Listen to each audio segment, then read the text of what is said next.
The Duck and the Kangaroo. This is a humorous poem of a kind known as Nonsense Verse by Edward Lear. Read it and enjoy. So, we have a poem which is a very humorous one. I have already told you that this poem invokes a lot of emotions like the emotion of desire, the friendship, the trust, the protective nature, and so on. But still, it is a very humorous one, a very laughable one. The poet Edward Lear has created two characters, the duck and the kangaroo. Their conversation is given. First of all, we human don't know whether the animals, they like the duck and kangaroo, they will have a proper conversation like us or not, because we human have the IQ and brain, but we don't really know that they are that intelligent or not. So their conversation makes us feel a little laughable. We laugh over it, and the poem is having a lot of emotions like of desire and other elements that I have already told you. Apart from it, it is also a nonsense verse. And what is a nonsense verse? Which really doesn't make any sense. See, what moral you will get? Yes, we are being the students of literature, we are getting into it that friendship is portrayed, desire is portrayed, and the protective nature of the duck is there, which is equivalent to any friend or a mother or anyone that you love. Okay, but still we are not really sure that whether the duck and the kangaroo can do it.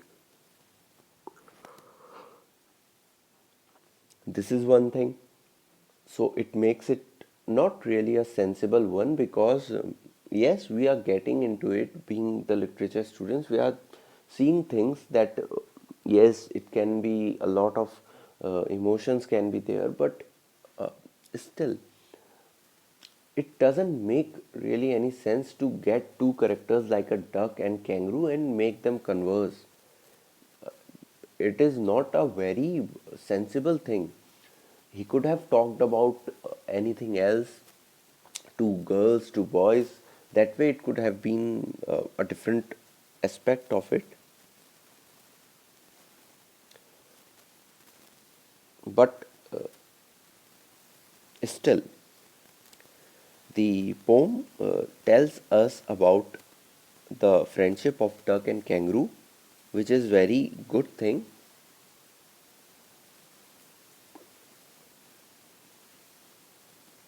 Okay, but a very unrealistic one. See the picture, the duck and kangaroo are there. Duck is shown in a pond and kangaroo is sitting in a posture. So we see that they talk over things. The duck pleads to the kangaroo, but it is a imaginary thing. It is an imaginary thing. It is a fictitious thing by the poet. He wants you to believe him, but it is not based on facts. So the poet has created a poem which is known as a nonsense verse. Now let's begin the poem.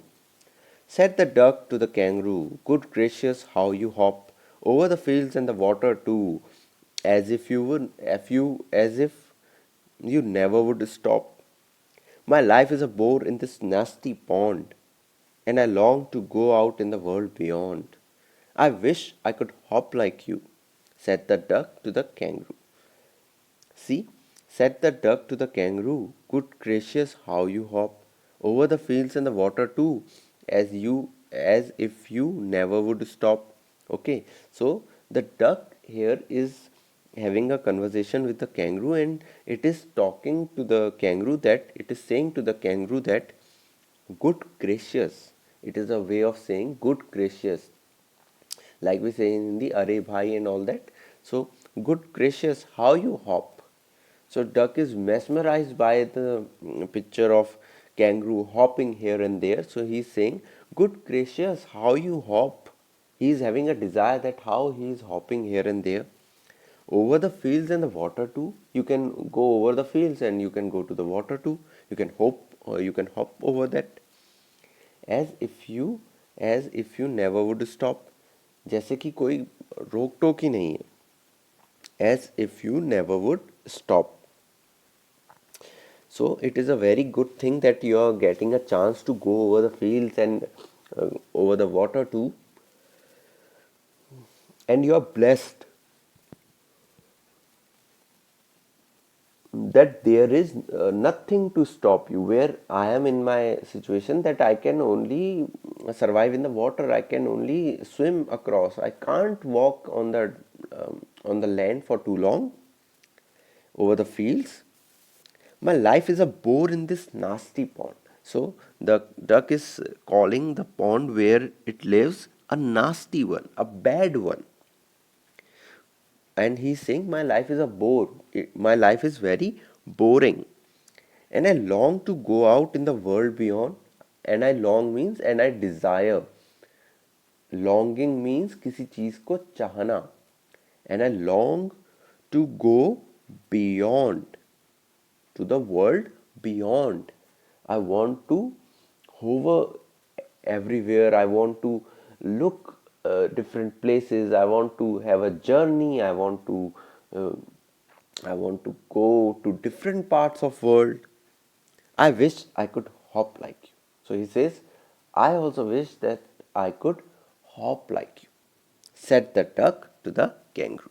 So in the first stanza, the desire of duck is shown by the poet, that the duck wants to hop like the kangaroo. First of all, he sees that the kangaroo is hopping here and there, and it sees that the kangaroo can go over the fields and water too. And then the duck, it has the desire of doing the same. It wants to go on the path of kangaroo. It also wants to go over the pond. It also wants to go beyond the world. Beyond the world means everywhere. He is stuck in a place, so he wants to visit different places, said the duck to the kangaroo. And it is saying that I am bored in my nasty pond.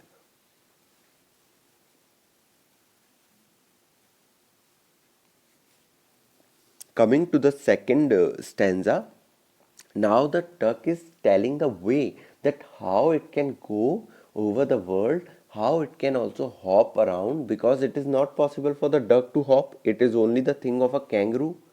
But here the duck is telling the kangaroo that how it is possible. Please give me a ride on your back, said the duck to the kangaroo. So the duck said, please, you give me a ride on your back. I can climb up your back and I can also go around the world. Please give me a ride on your back, said the duck to the kangaroo. I would sit quite still. Okay, I will quietly sit there and I will not make any noise and say nothing but quack. So, what sound duck makes? Duck generates quacking sound, like a cow does moo and cat does mew. Same way, duck does quack. So, the duck is proposing to the kangaroo. It is saying that one prospect is there, that if you could give me a ride on your back, then I will quietly sit there. I will not make any sound. I will not make anything. I will just say quack the whole of the long day through. So it will continue for the long day, for the whole long day. Every moment of the day I will be quiet, I will be still, and I will only say quack. So this is going to go till the day ends. So this is what the duck is suggesting to the kangaroo. And we would go to the D and the jelly bowl Lee. So here two places are mentioned, and we would go to the D and the jelly bowl Lee. So these are both fictitious places. imaginary places like we have Haldwani, Lama Chowd, Kadgharia. So the poet has also developed two places which are not real. He has said, the poet has said that the duck is saying to the kangaroo that take me and take me at your on your back and I will go to the D, a place D and the Jellybo Lee, over the land and over the sea. So the duck is saying that it would go to the D and the Jellybo Lee, and it will go over the land and the sea. So it is making a proposal to the kangaroo.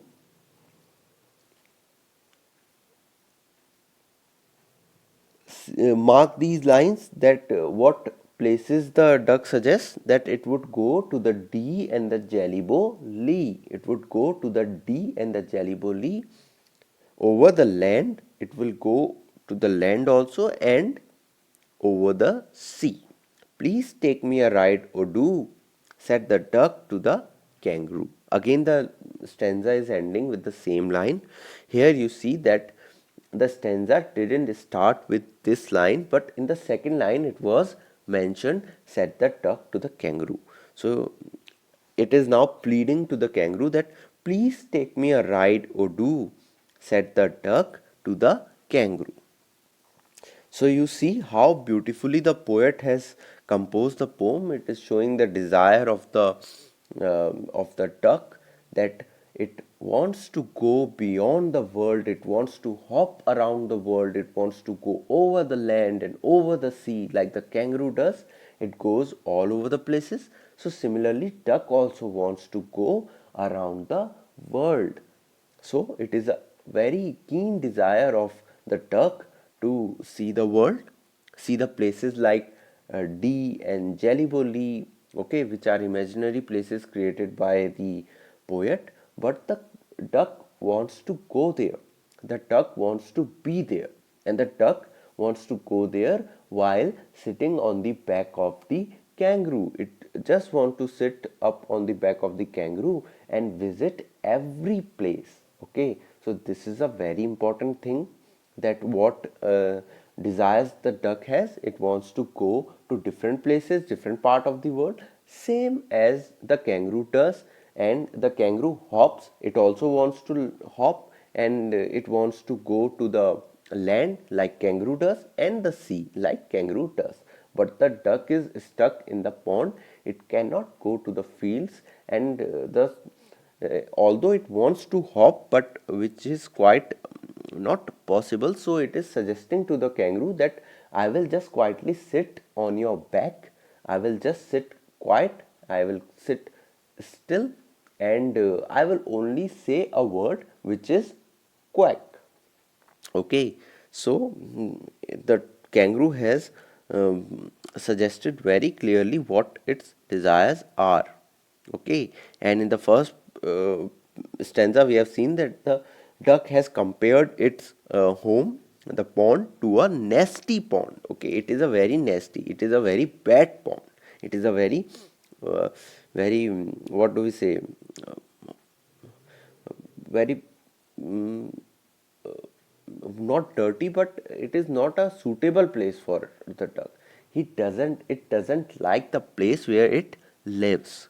Okay, so it wants to go over the fields and over the water too, like the kangaroo does. First of all, the duck is very clever. It is trying to manipulate the kangaroo. It is trying to please the kangaroo by saying that, oh good gracious, how you hop. So it is उनकी तारीफ कर रहे हैं. Duck is praising the kangaroo, and in a way it is trying to please the kangaroo, like we do chaplusi. The same thing the duck is doing, praising the kangaroo so that it can have a good impact over the kangaroo, and the kangaroo will allow the duck to sit on its back and go beyond the world. So this was the first part of your poem. We have seen the first two stanzas. Now three stanzas are still remaining, and you see the stanzas have been marked, which is not very common in verse. When a verse is there, the stanzas are marked. Okay, so this is what I had for you today. I hope that you have understood the first half of the poem. The first two stanzas show the desire of the duck and the suggestion that it makes to the kangaroo that what could be done to fulfill its desires. So it is what we have in our first part of the poem. So I hope that you have understood it. Hi there, I'm Aman from TPS Advani Lamachor and you're watching PTO classes. So I'm back with another lesson for grade 9th English, and today we are going to learn a poem from the Hive. This is the 7th poem from your book, and the name of the poem is Duck and the Kangaroo. The Duck and the Kangaroo. And this poem has been composed by Edward Lear. Edward Lear. So this is a very famous poem. It was there in grade 8th as well earlier, and it is a very nice poem. I hope that you have learned this in 8th, and we are going to see the relationship between the duck and kangaroo. Two creatures are there, and different emotions, different aspects of life are represented by the poet through the duck and kangaroo.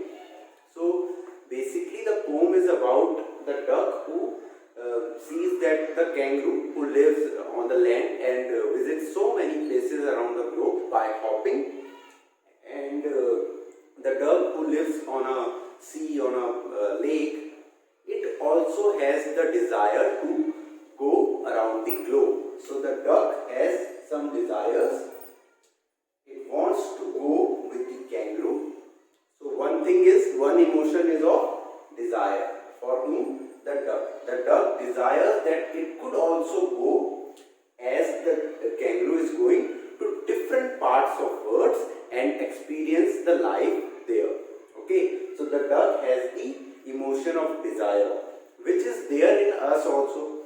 Suppose my friend is going around, he is roaming around, so I will have the desire that why I can't also go with him. Okay, this is one thing, one desire. Secondly, what is there? The emotion of the protective nature, we can say. The feeling that our loved ones are secure.